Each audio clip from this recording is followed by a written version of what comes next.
Good morning, everyone. We're back. The time is 9:47. As we mentioned going to break, David McNally is joining us now. He and Cheryl went public with their journey on social media to help educate people on compassionate choices for people with terminal illness. Yeah, and I should mention, David's a friend of mine. David is a professional speaker. He's in the National Speaking Hall of Fame, and that's how we met. Yeah, I was wondering what the connection was. And I had met Cheryl several times, including once after she was diagnosed. So that's how this happened, and that's why I thought this story needed to be told. So David, you and I have conversed. The reaction to the story has really been quite remarkable. From my standpoint, and I know from your standpoint, it's been incredible. Yeah, it is. The word amazing is not an overuse of the word in this situation. So many people from all over the world, actually, because it has been shared so many times. And I think, first of all, I think it was, if I may compliment you guys, it was the most beautiful production. You told the story so well and so succinctly, and it was very, very moving. But I think what happened as a result of that was that people were educated. They had no awareness of there was this option of VSED. So I think that had a terrific impact on a lot of people, and said, oh my gosh, I have my own family, even my mother or my father, I saw them suffer for so long. If only we had known. And I think those words are the ones we've heard over and over again. If only I was aware, or if only I had known. So Cheryl's going to have a long-lasting impact because she, by deciding to do this, let a lot of people know. Yeah, I think it's a very, very powerful legacy. When one looks at Cheryl, there are a number of factors that I think that were so powerful about her story. And I think the first one is the fact that when she got her diagnosis, she accepted it. There was no fighting it. I mean, she didn't like it, but she accepted it. And what that did was open up a lot of possibilities. Then when she decided that she would do VSED, the voluntary stop eating and drinking, that was one thing. But I think also what impacted people so much was she followed through. Well, that's what to make that decision and then to suffer with it. I mean, there are other ways that people go about doing this. It's done just like that. For her to and then to ask you for the tea, and to start feeling the hunger, and yet to keep going through that, to see it through to the end. What incredible strength she had. Yeah, it was tremendously courageous, Chris. There's no doubt about it.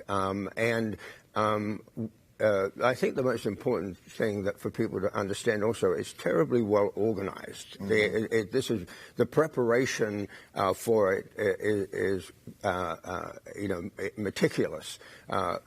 One of her daughters is an end-of-life doula, so she was a part of all of that, and she made sure all the I's were dotted, the T's were crossed. We had medical assistants, we had nurses, we ended up having hospice. So it was beautifully done, and you have to have it done that way.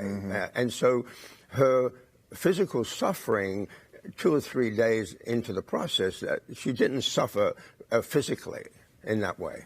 David, we've talked, you've learned a lot in this process. And the number one thing you talked about was being a caregiver. Yeah. The caregiving part is, we have nearly 50 million people in this country alone who are caregivers. And so caregiving, if I was to say what was the most important quality of a caregiver, would be to have patience. It takes tremendous patience. So, for example, when in the first hour of Cheryl waking up in the morning, she might ask me 5 times, what are we doing today? And you can't say to her or that person, well, I just told you 5 minutes ago, because their self-esteem is so low anyway that you have to answer it as if it was the first time, right? So what that means for the caregiver is they themselves have to look after themselves. I mean, you have to make sure that you are physically and emotionally and spiritually nourished so that you can keep going. because it's for me it was 24/7, so it's a lot of work. When she decided, let's start the process right now, had she noticed a cognitive decline to a certain point where she said, now's the time?